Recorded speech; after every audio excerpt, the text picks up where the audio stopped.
Are you coming to the tree where they strung up a man? They say he murdered three. Strange things that happen here. No stranger would it be if we met at midnight in the hanging tree. Coffee. Without it, we would never have had the Industrial Revolution. We'd all be still living in Europe in mud huts. Here in Laredo, we have the Organic Man Coffee Trike. 4501 McPherson, the best coffee on the planet. If you can't get to Laredo, you can order from the Organic Man Coffee Trike.shop.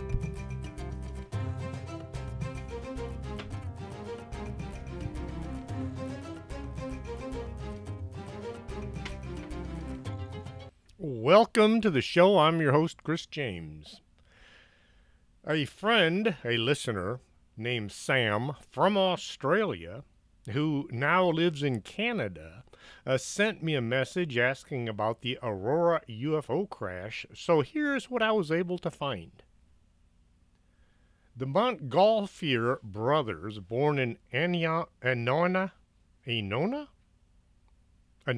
France, were the inventors of the first practical balloon. The first demonstrated flight of a hot air balloon took place on June 4th, 1783. Up until this time, folks had dreamt of flying, but as far as we know, it was only a dream. That's what they say anyway. A balloon is subject to the wind. You literally have to go whichever way the wind blows. Jean François Pelletier de Rosier and Pierre Ramon died when their Rosary balloon deflated and crashed near Wimereux in Pas de la Calais. All these French words, come on. Pas de Calais on June 15th, 1785. See, it's not just UFOs that keep crashing. Sometimes it is a balloon. The first successful airship was constructed by Henry Giffard of France in 1852. Giffard built a 350-pound steam engine that was capable of developing 3 horsepower, sufficient to turn a large propeller at 110 revolutions per minute. To carry the engine weight, he filled a bag 144 feet long with hydrogen, and he ascended from the Paris Hippodrome, flew at a speed of about 6 miles per hour, and he covered a distance of about 20 miles. Now, today, that doesn't sound like much, but think back then when the fastest form of travel was on a horse, and you were on the ground. And now this guy's up there in the sky where people just aren't supposed to be. In 1872, German engineer Paul Heinlein first used an internal combustion engine for flight in an airship that used the lifting gas from the bag as fuel. So the longer he went, the less lift he had for his balloon, his airship. Back in that time period, people didn't really travel that much. You were born, worked, married, and died all within a few miles. The people moving from one side of the country to another usually traveled along a limited trail. It took something big like a war to get lots of people moving from one section of the world to another. Newspapers were where you found out about things in far-off distant places, long before the CIA took over and began telling people what they wanted them to know. When stories of men flying in airships was being read in the U.S., it was not believed by everybody. Some people thought it was just stories to sell newspapers, even back then. It took a lot of money and time to build a working airship. It was also somewhat dangerous, especially if you were using hydrogen. Remember the Hindenburg. The combination of a huge bag full of flammable gas with any kind of an engine close by was kind of like playing with fire, literally. The Civil War had been over for 32 years. There were people still alive who had served on one side or the other. The Great War, the war to end all wars, was still 17 years away. Most people traveled by horse or train. Roswell and the UFO that crashed there in 1947 was still 50 years away. When a stagecoach or a train arrived, people would come to look and see what new things might be there to be discovered. The more out of the ordinary the event was, the more people would come running just to have a look.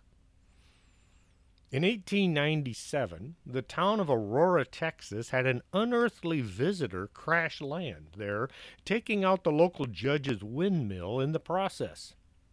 According to the newspaper reports, it is possible that the alien who was piloting this spacecraft is still in Aurora today, buried in the local cemetery.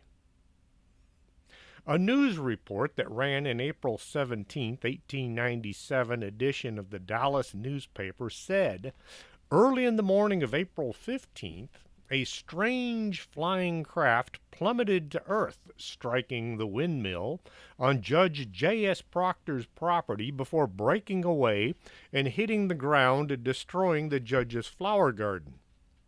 This occurred about 6 years before the Wright brothers flew the first airplane at Kitty Hawk, so the crash could not have been an airplane. What was found in the wreckage was even more astonishing. At around 6 in the morning, the folks living in Aurora, Texas, saw an airship traveling from south to north in a clear sky. There'd been stories of others having seen this bizarre flying craft, but this time it was right there for them to see. The folks closer to home ran inside to wake up everybody to get them outside to have a look-see. Those that were far away from home, all they could do was stand there and stare up at the sky. The craft was low in the sky, and it was moving at about 10 to 12 miles an hour. As it moved, it kept getting lower, just above the treetops. As it was passing over the north side of town, the craft ran into a windmill on Judge Proctor's property. There was an explosion, followed by debris being flung in all directions. As the airship crashed to the ground, it demolished a water tank. People began running to the scene of the crash to help out whoever had been piloting this ship. In the wreckage, the folks found a small being who was quite dead from the crash. The body was removed. It was mangled and burned, but still intact enough that the residents of Aurora could clearly see that this body was not of this earth. Mr. T.J. Weems was a U.S. Signal Corps officer. The United States Army Signal Corps is a branch of the Army that creates and manages communications and information systems for the command and control of the armed forces. It was established in 1860 by Major Albert Meyer and had an important role in the Civil War. Things like telegraph operations and dispatch riders would have been under the Signal Corps. Mr. Weems looked at the body. It was child size, but the features and the appendages were wrong for any kind of a human. He guessed it might have come from Mars or our closest neighbor. The debris from the crashed spaceship was made of a strange metal that was unfamiliar to the people of Aurora. It was described as looking like a blend of silver and aluminum, but much heavier. Inside the spacecraft and on the pilot's person, the townspeople found artifacts that resembled paper with hieroglyphic-looking writing on them. The Roswell craft from 1947 had what looked like hieroglyphic writing on the small I-beam structures that Jesse Marcel Jr. had looked at. The Kecksburg UFO craft from December 9th, 1965 was described as having hieroglyphics around its base. In 1980, when Sergeant Peniston was looking at that landed craft in Rendlesham Forest, he said it appeared to have hieroglyphic writing on it. What to do with a dead alien? In 1856, the first chemical refrigerator was invented, but the thing had to be put on ice to keep them from going bad. Cold didn't stop degeneration, it only slowed things down. To keep anything for a long time, you had to freeze it solid, and that took a lot of cold temperature.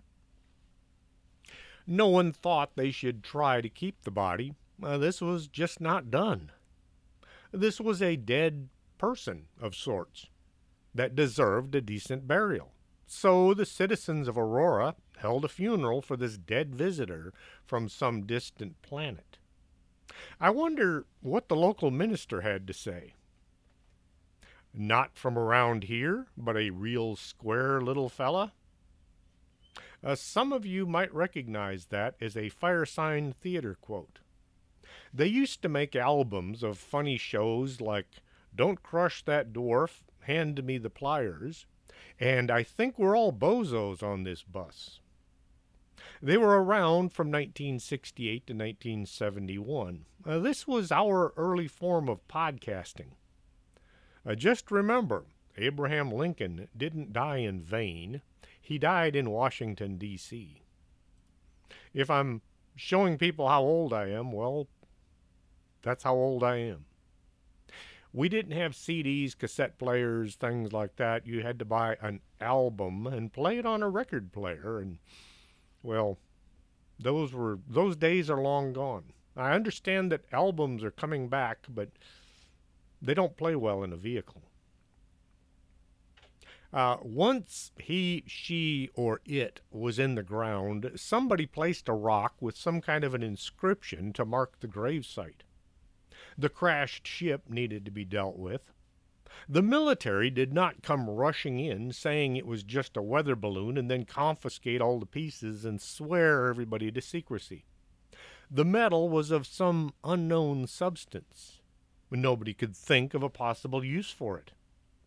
This was a farming community, and they didn't have a museum or anybody that would collect this sort of thing, so all the bits and pieces were dropped into an old, disused well.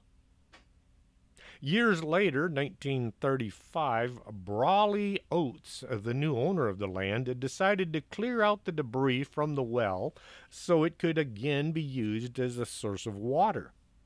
He spent hours cleaning out the well.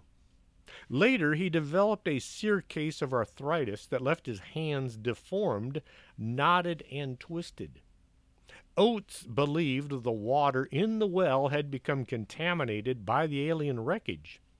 He capped the well with concrete and built a shed on top of it. There's no record of where he disposed of the wreckage that he pulled from the well.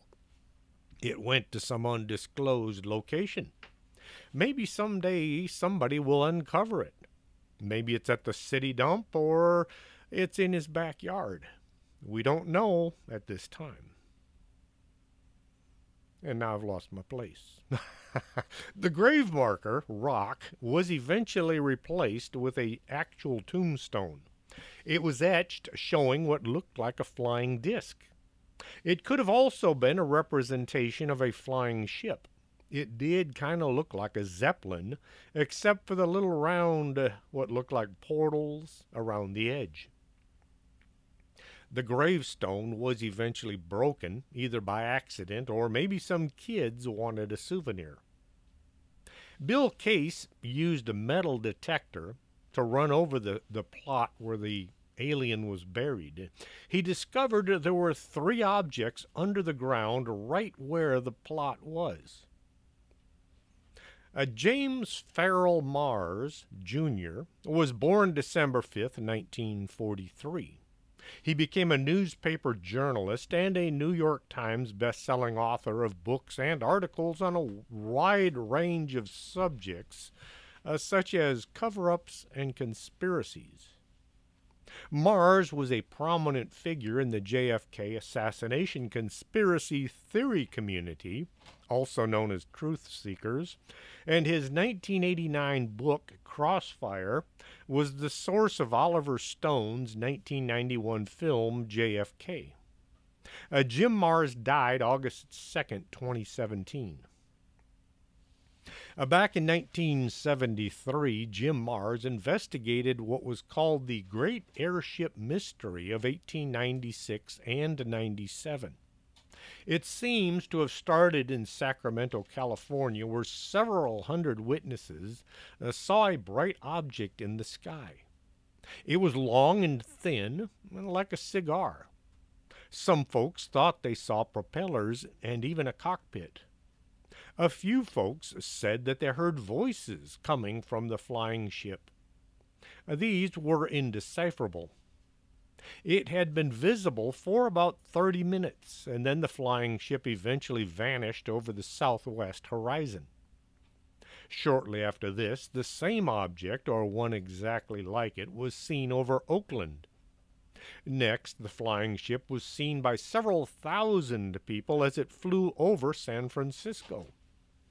People began to speculate as to what was being seen.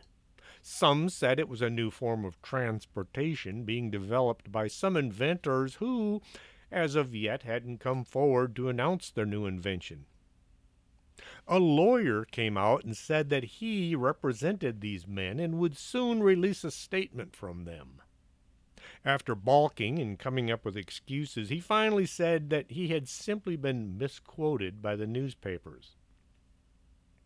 The former district attorney of California said the flying ships being seen were a secret weapon being developed by the military to use against the enemies of the United States, more than likely Cuba. This is an odd thing to say, since the war with Spain over Cuba didn't start until February 1898. 10 months later. The Tacoma, Washington, the witnesses actually encountered the beings in the airship. Two fishermen said they were watching as the airship landed, and a crew of 3 men lifted the ship and carried it into the woods. One of the crew, who was referred to as the captain, stopped the fishermen from getting close to the ship, but he did allow them to watch as repairs were initiated on it. The airship was cigar-shaped and around 60 feet long. It had retractable wings on either side. The crew were still working on the craft when the fishermen decided to leave. It was gone the next day. Airships began popping up all over the country. Most were seen moving along at around 10 to 20 miles an hour. A few were seen going somewhere around 200 miles an hour. Now, at the time, scientists, the boys in the white lab coats, all swore that the human body could not endure traveling faster than 50 miles an hour. Anything above that would mean certain death.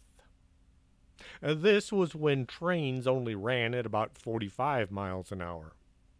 Even back then, the white lab-coated boys were uttering things that were total nonsense. 1878, in Denison, Texas, a farmer named John Martin described what looked like a saucer flying up in the sky. It was even printed up in the newspapers, but the term flying saucer was credited to Kenneth Arnold in 1947. A cigar-shaped craft was seen in Stevensville, Texas, as it landed in a field. Now, this craft had 2 occupants. The gravesite of the unknown pilot was marked with a rock, and its location in the cemetery was common knowledge amongst the people of Aurora. Kids would stop by and look at it and speculate about the spaceman buried there. In the early 70s, Bill Case took a metal detector over the grave. The readings indicated that at least 3 large pieces of metal had been buried with the pilot. Within a few weeks, the alien's headstone went missing. Then somebody discovered a metal pipe was protruding from the ground near the gravesite. The pipe was removed and the site was detected again. This time, there were no hits from the metal detector. It seemed as though the grave had been robbed by someone, or maybe a group of people, but why? The first record of any kind of a dirigible flying anywhere in the United States was 1904, piloted by Thomas Baldwin. He lifted off from Oakland, California in the airship named California Era. All of this was documented by Jim Mars. Whatever crashed on the Proctor farm, it was not the only airship flying around. The crash happened April 15, 1897. From that day until April 28th, there were sightings reported from 30 different towns spread across Texas of airships that resembled a cigar moving about the countryside. What did crash in Aurora has never been explained. It wasn't a dirigible. It wasn't any kind of a craft from some other country. No one has ever come forward and said that they were the person flying this craft in the late 1800s. Well, this didn't stop the naysayers from finding proof that this craft was made by humans. The story of the Sonora Aero Club was dredged up. The story was a group of rich folks with lots of time on their hands, and they got together and they built a few dozen airships and then flew them all over the country. They went so far as to land and tell people they were from far-off distant planets and they came here to spread the word on whichever subject was in vogue at the time. Anything from the temperance movement to the war with Spain. A farmer named Alexander Hamilton, not the guy in the White House, spotted an airship over his field on April 17th. It was shining a bright light down into his herd. Then one of the cows was hoisted up into the air. John Spencer of the British UFO Research Association theorized that aliens visiting Earth are using something called cultural tracking. They designed their ships to look like the technology of the day. Back when there were no flying craft used by men, they used whatever they wanted.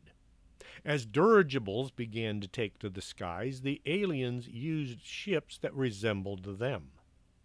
Today, they might be using something that looks like an airplane. Who's going to pay any attention to an airplane flying overhead, not knowing that it could be an alien spacecraft? For years after the crash, the spot where the airship came down was void of any kind of vegetation. A piece of metal that was from the crash was sent to the university for analysis. It was made from iron and zinc, but it was non-magnetic. The piece was sent for further study, but it was soon lost or stolen. A move was underway to exhume the body to prove one way or the other if the story was true. As soon as word spread of a possibility of digging up the pilot, legal action came from the cemetery directors to stop such activity. The cemetery was guarded from then on by the sheriff's office. This lasted for several days and nights.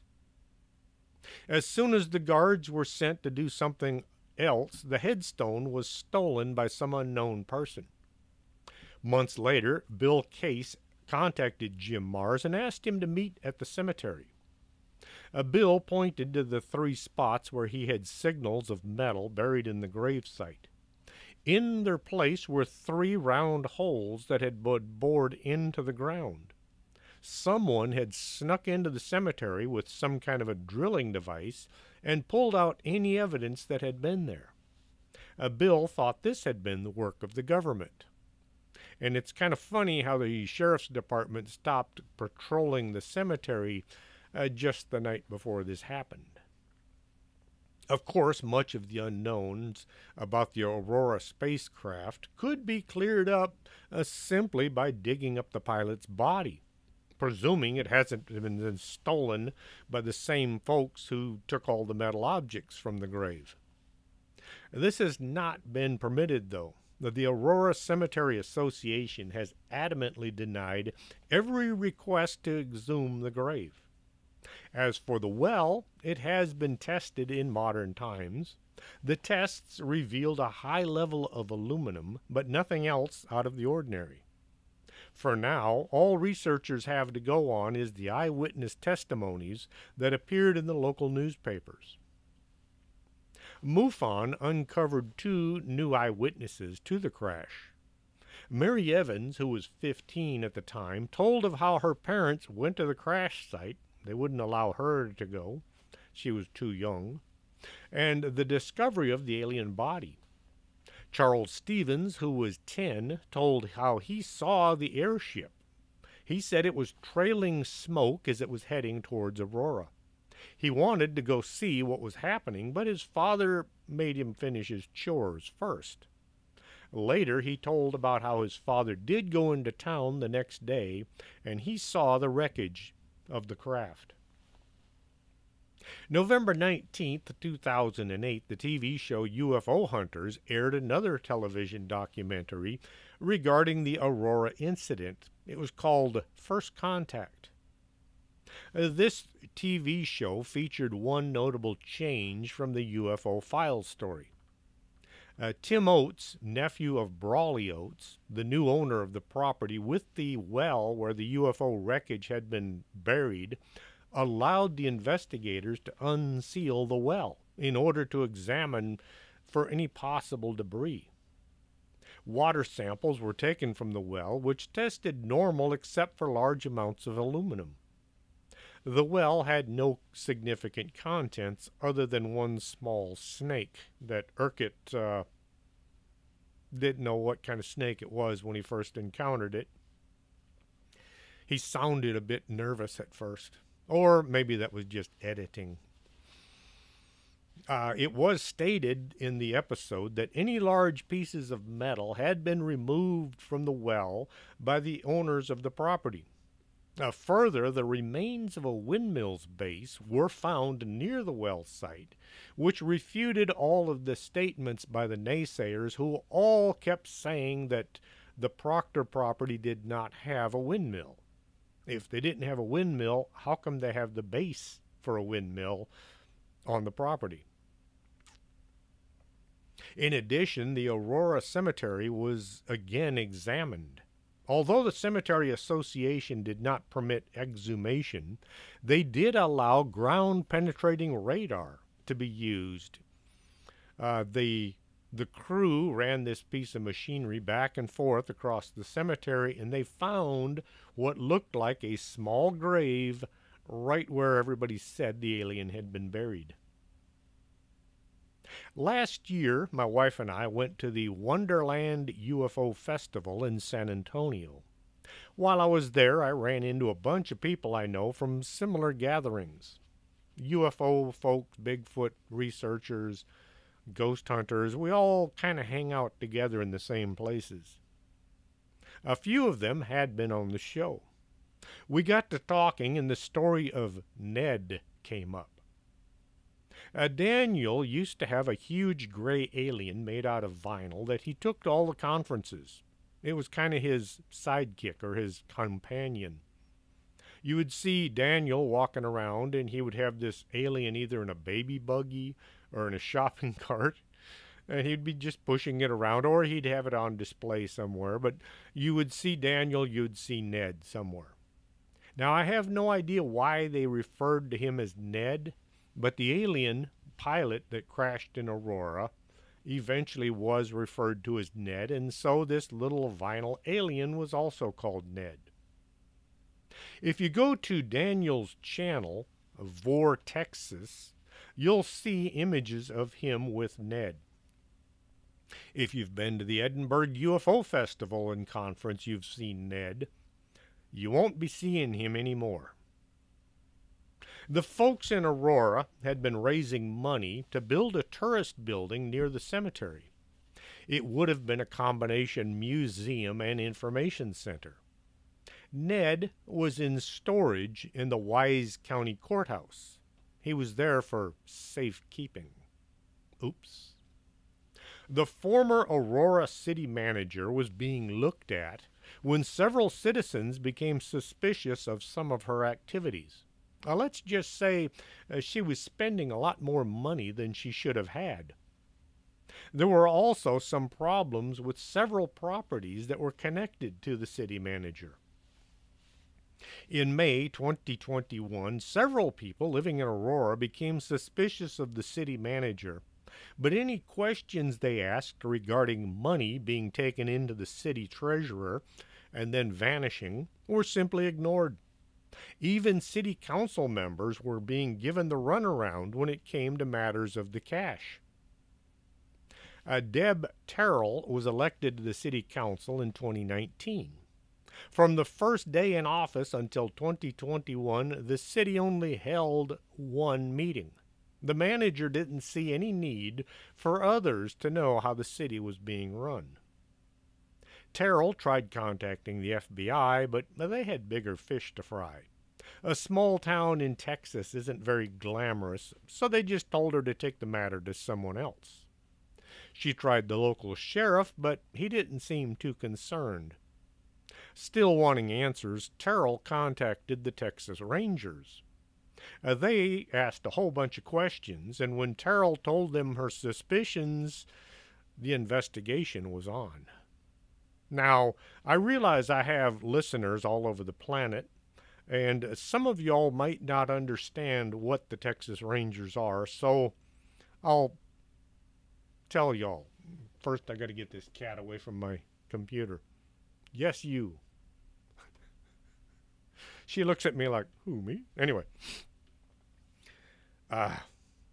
In 1821, Stephen F. Austin, known as the Father of Texas, made a contract to bring families into the Spanish province, which is now known as Texas. By 1823, more than 600 or 700 families had moved into Texas from various portions of the United States. There was no regular army to protect them, so Austin called the citizens together and he organized a group to provide protection. Now, they would have been citizens of Mexico at the time. However, Santa Anna wasn't too concerned with the farthest north part of Mexico. He pretty much just let them fend for themselves. Austin first referred to this group of law enforcement personnel as rangers in 1823 because their duties compelled them to range over the entire countryside, thus giving rise to the service known as the Texas Rangers.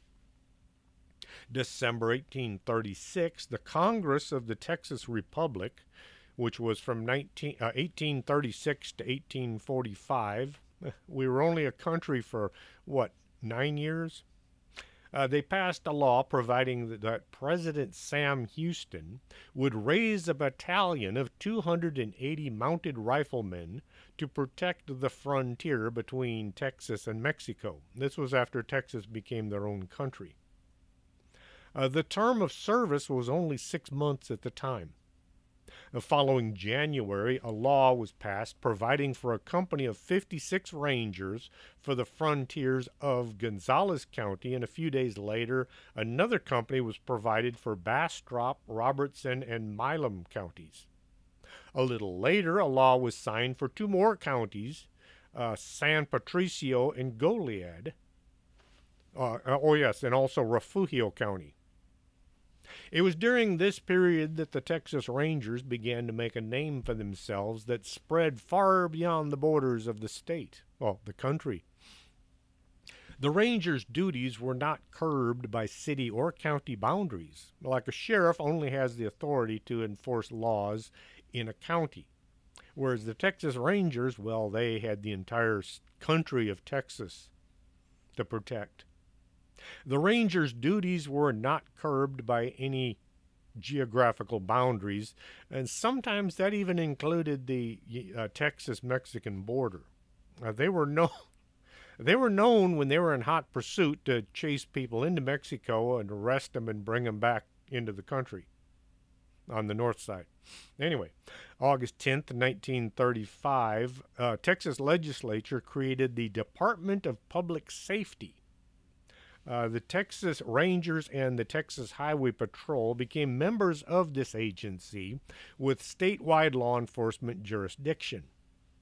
A true modern-day ranger came into being September 1st, 1935. I hope that clears up some of the confusion as to who the Texas Rangers are. Some of y'all might have been thinking about the baseball team. No, that's something totally different. Think of them as being what the FBI wishes they were. And now back to Aurora. There were also a few businesses that were having trouble with the city manager. Gary Garcia owned the Atomic Taco Cafe in Aurora. The building the restaurant was located in was having all kinds of trouble with their septic system. Garcia opened the business. Who arranged for the lease? None other than the city manager. When problems came up, Garcia was unable to find out who actually owned the building so he could get them to fix the sewer problem. He also wanted to see the records of when the place had been inspected by the city, but these records were unavailable, well, at least to him. And nothing brings in hungry customers quite like a backed-up sewer. When Garcia was unable to get answers from Wheeler, he filed a lawsuit against her to get her to show who owned the building. Garcia's lawyer started demanding documents, filing open records requests that the city was legally required to answer. When the investigators began asking questions about the city finances, Wheeler gave the Rangers the name of a Houston CPA who, she claimed, fully audited the city's books. The Rangers tried contacting the CPA only to leave messages that were never answered. In the middle of the night, June 1st, 2021, a fire broke out at the 111-year-old county courthouse. The exterior was stone, but all the interior was made of wood, old, dry wood. The place went up like a candle. Just like that, an historic building and thousands of historic records were gone.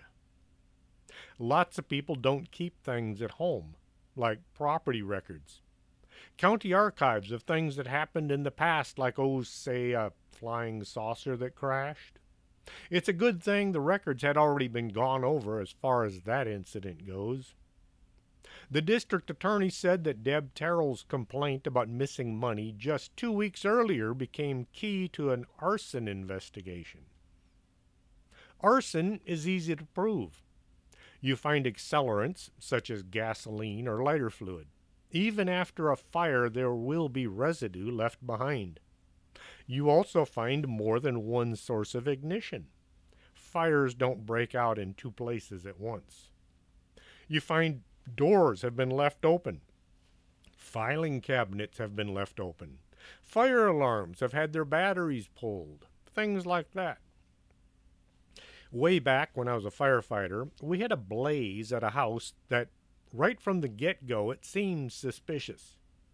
The furniture inside the house didn't look like anything you'd find in such a fancy home. The bedrooms had beds and dressers, but there were no personal items. Every family accumulates.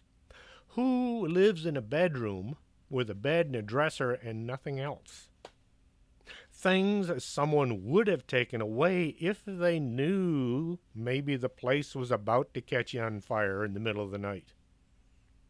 When the arson investigator contacted me, I told him all about how the interior hadn't looked right. The fire was way too hot, right from the beginning, and it was in every room all at once. A fire doesn't spread throughout the house all at once, it burns from location to location, but this thing seemed to be in every room as soon as we got there. The arson investigator wrapped up his case saying that this was definitely a suspicious fire. A month later, the insurance company shelled out a ton of money to the homeowner. Even though it was considered a prima facie arson case, there was no way to prove that the homeowner was involved, even though he had a storage building he had just rented the month before that just happened to be filled with his personal possessions. Proving arson is easy. Getting a conviction, that's difficult. The evidence tends to go up in the blaze. Wheeler was their chief suspect, seeing as she was under investigation at the time of the fire, and all the records needed to find out about the city's finances were now toast. Wheeler said all the city's records were destroyed in that horrible fire. She must have thought the investigation was over. But there were more records to be had, things not stored in the courthouse. The bank used by the city was still intact, and the Texas Rangers focused their attention there. The bank account showed some really weird payments over the course of the last several years. The city of Aurora paid $96,728 on orders from Amazon. The city records also showed $195,770 in payments to individuals through apps like PayPal and Venmo.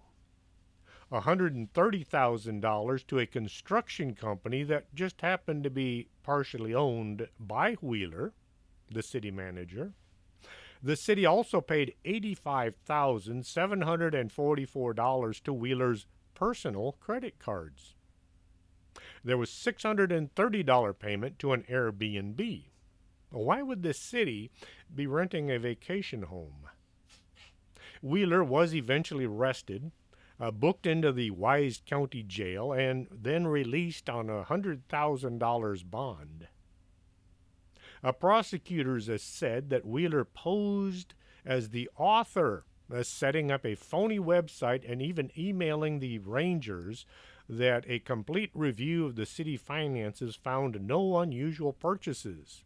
She was the CPA that supposedly had checked out their finances. The Rangers' investigation determined Wheeler was the owner of the business with the leaky plumbing and had used city money to pay workers who fixed the building but didn't fix the plumbing. As for the suspicious fire at City Hall, nobody has been charged with setting it. The state fire marshal said he's waiting for a final report from the state before deciding whether to charge Wheeler or anyone else with arson. Talk about crooked politicians. I hope someday that Daniel is able to replace Ned, maybe a bigger and better alien, but that has yet to be seen. There is a historical commission marker outside of the Aurora Cemetery that says there was a crash back in 1897 and that the pilot of the crash is buried in the cemetery. So the state even put up a historical marker. The naysayers have used all kinds of explanations as to what actually happened in Aurora, Texas way back then. One thing that they have not said is that it was a weather balloon. We didn't have those yet.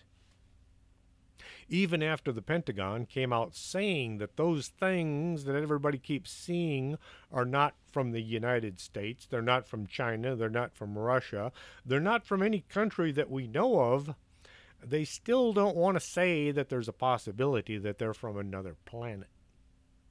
That whole calling a UFO a UAP, just anything, just not to admit that UFOs are real. Even older than the Aurora crash was a flying disc that came down in 1884 in Dundee County, Nebraska. June 6, 1884, local rancher John Ellis and several cowboys were out on a roundup in the rural Dundee County. The cowboys heard a terrific whirring noise overhead. They said they looked up and they saw a fiery hulk falling rapidly to the earth. The craft passed over their heads and it crashed into the ground on a ravine on the other side of a hill from where the men were sitting. Wondering what they had just seen, the men rode in the direction the flying thing had been traveling. Once on the other side of the hill, they dismounted and approached cautiously on foot. The object was so intensely hot that one cowboy was badly burned because he got too close. The object was intensely hot, and so the men had to stand back and observe as they heard what sounded like a hissing, bubbling sound coming from the craft. There were cogs, scraps of machinery, and bits of metal strewn all about. Everything was too hot to approach. It was so hot you couldn't even look at the wreckage for too long. It would make your eyes hurt. They took the injured man back to Ellis's home and they treated his burns. Still not knowing what they had seen, the men planned to return to the site the following morning. Hopefully by then the craft would have cooled off enough to get a better look. Once the sun had set, people living nearby could see a bright glow emanating from the crash site. Whatever was there was still giving off a lot of heat and a lot of light. They described the glow as being almost as bright as the sun. The cowboys returned the next morning, this time with District Brand Inspector E.W. Rollins. Rollins took notes about what he observed there, including some pieces of the wreckage that he was able to inspect closely. The pieces of metal appeared to be something like brass, but they were remarkably lightweight. Of the main piece of wreckage, Rollins wrote in his journal, "The aerolite, or whatever it is, seems to be about 50 or 60 feet long, cylindrical, and about 10 or 12 feet in diameter." There was great excitement in the vicinity of the roundup, so it was suspended while the cowboys waited for the wonderful find to cool off so they could examine it closely. Mr. Ellis is here and will take the first train to the land office with the intent of securing the land on which this strange thing lies so that his claim cannot be disputed.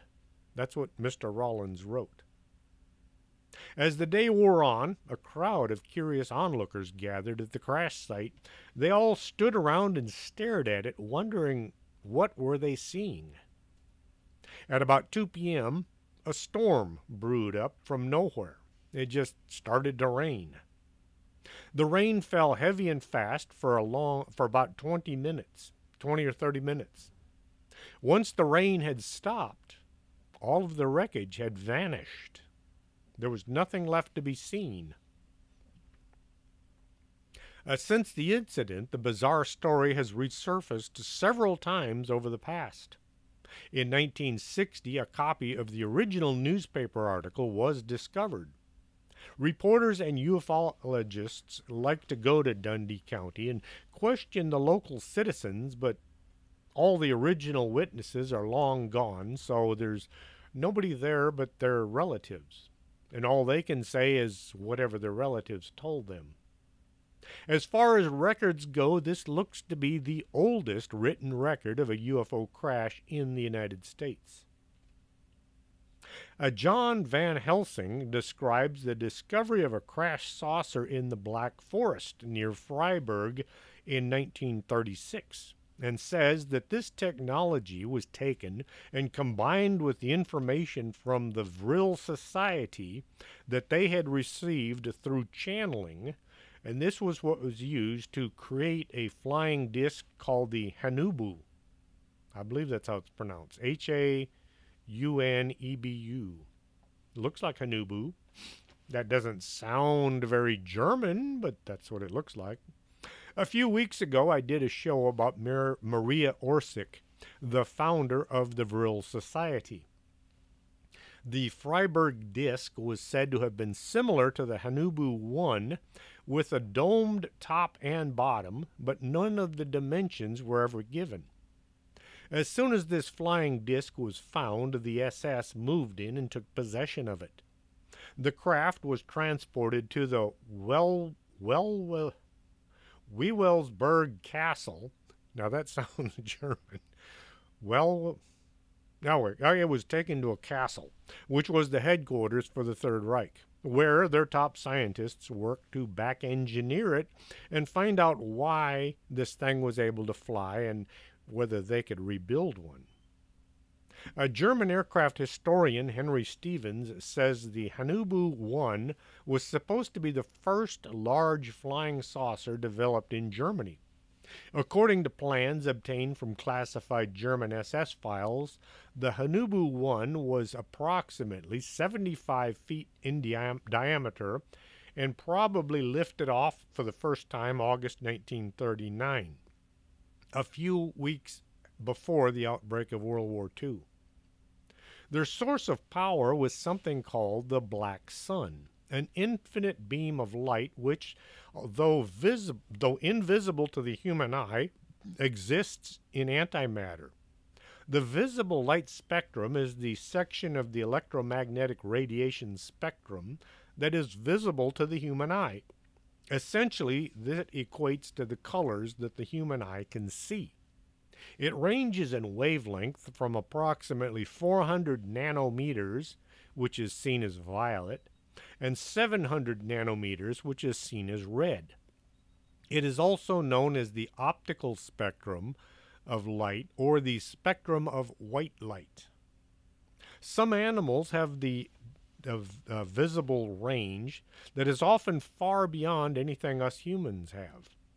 They can see in wavelengths greater than 700 nanometers, which is known as ultraviolet, and they can see in far below 380 nanometers, which is called infrared. Bees can see ultraviolet light, which is used by flowers to attract their pollinators. Birds can see ultraviolet light. They have markings on their feathers that is visible only using black light. The Vril emblem became known as the Black Sun. A secret philosophy thousands of years old provided the foundation on which the occult practitioners of the Third Reich would later build. The Black Sun symbol can be found in many Babylonian and Assyrian places of worship. They depict the Black Sun, the Godhead's inner light, in a form of a cross. This was not much different from the Germans' Knight's Cross. Now, not exactly the crash of a UFO. There is a report going around about an ancient flying machine that was found in a cave in Afghanistan in 2012.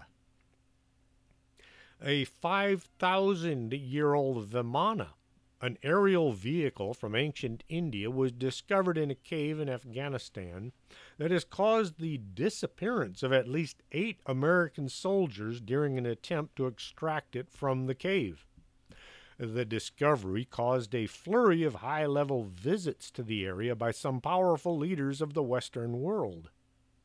Leaders of many powerful countries visited the country without any previous schedule having been made. These folks don't just decide to visit a war-torn country on a whim. Schedules had to be redone as those world leaders all flew to this small country for undisclosed reasons. The leak of information was coming from the U.S. Air Force. Somebody in the Air Force decided that the public should know this. They said that an ancient flying machine approximately 5,000 years old, which they called a Vimana in the Hindu writings, was found in a cave in one of the mountains. The Mahabharata from the Hindu tradition made numerous references to these flying machines. A group of soldiers made this discovery while on a scouting mission in the desert. They reported their discovery back to the folks in the rear. Orders were sent back to hold the position until further manpower could be sent. At some point, it was decided to move this ancient flying device. The Vimana is said to be protected by a strange energy barrier that prevents the troops from extracting it. When the men made contact with the machine, they all vanished. It is theorized that they entered some kind of a time loop and were sent to some distant time, either forward or backwards. This time well encasing the Vimana appears to be an electromagnetic radiation gravity field first postulated by Albert Einstein as the unified field theory and long rumored to be behind the infamous World War II experiment in teleportation, better known as the Philadelphia experiment, that in 1943, similar to the events in Afghanistan today, caused the sudden disappearance of the U.S. soldiers. Well, they were sailors, but if this sounds familiar, you're probably thinking about how the USS Eldridge was stuck in time until Al Bielek, who at the time was living as Ed Cameron, was transported back aboard the ship in order to disable the time-traveling machinery. There are also references followed by explanations detailing construction designs in energetic solutions and how other Hindu writings, among which the most important is Vimanika Shastra, where it is said that the Hindu Vimanas had the capacity to fly with great speed through the terrestrial atmosphere, underwater, through oceans, and also into outer space. While researching the Vimanas, including around 50 50 sections of the Mahabharata, Sir Desmond Leslie concluded that the ancient chariots or flying machines called Vimanas were actually anti-gravity vehicles, and some of these weapons could well have been nuclear bombs or death rays. Descriptions in the Vedas of the resulting carnage were reminiscent of Hiroshima. It is also said a few years ago that Chinese discovered some Sanskrit documents in Lhasa, Tibet, and sent these to the University of Chandigarh to be translated. Dr. Ruth Rayna of the university said recently that the documents contain directions for building interstellar spaceships. Their method of propulsion, she said, was anti-gravitational and was based upon a system analogous to that of the Lagima, the unknown power of the ego existing in man's psychological makeup. A centrifugal force strong enough to counteract all gravitational pull. According to Hindu yogis, it is the Lagima which enables a person to levitate. Dr. Rayna said that on board these machines, which were called astras by the text, the ancient Indians, that's dot not feather, could have sent the detachment of men onto any planet, according to the documents, which is thought to be thousands of years old. The manuscripts were also said to reveal the secret of Antima, the cap of invisibility, and Garima, how to become as heavy as a mountain of lead. I don't know where that would come in handy, but apparently some people are studying that as well. Vimana is a word with several meanings ranging from temple or palace to mythical flying machine described in Sanskrit. From the ancient accounts found in the Mahabharata, we know that the Vimanas measured 12 cubits in circumference with 4 landing wheels. Apart from its blazing missiles, the Mahabharata records the use of its other deadly weapons that operate via a circular reflector. When switched on, it produces a shaft of light which, when focused on any target, immediately consumes it with its deadly power. So it is a good bet that the weapons described in the Vimanas in Afghanistan would attract the attention of foreign governments from all over the planet. The Yajurveda quite clearly tells of a flying machine which was used by the Asvins. The Vimana is a synonym for flying machine. It occurs in the Yajurveda, the Ramayana, and the Mahabharata, the Bhagavata Purana, as well as classic Indian literature. I hope I got those names correct because I have listeners in India. If the military found an ancient flying machine anywhere on this planet, they would keep it secret from us. All we can do is wait and see what comes out someday in the future when the folks in charge have all stopped breathing and somebody else has taken their place that hopefully won't be so tight-fisted with the truth.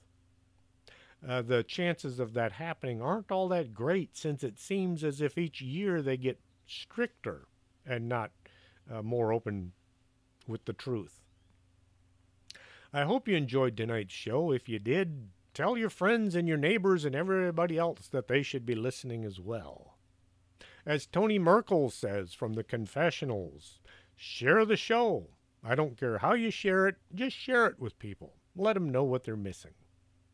If you'd like to buy a book, something I've written in the past, you can find my books at Amazon.com or at the Organic Man Coffee Trike here in Laredo if you're in town. Also, I'd like to invite y'all to listen in to the Bag Company stories. It's a bunch of books that I wrote in the past that I'm now reading on YouTube and on a few podcasts. Just something to lighten up the day. Hopefully put a smile on your face.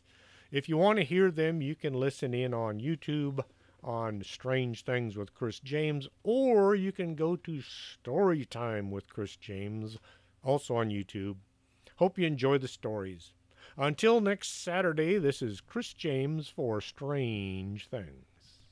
Are you coming to the tree where they strung up a man? The same murder three.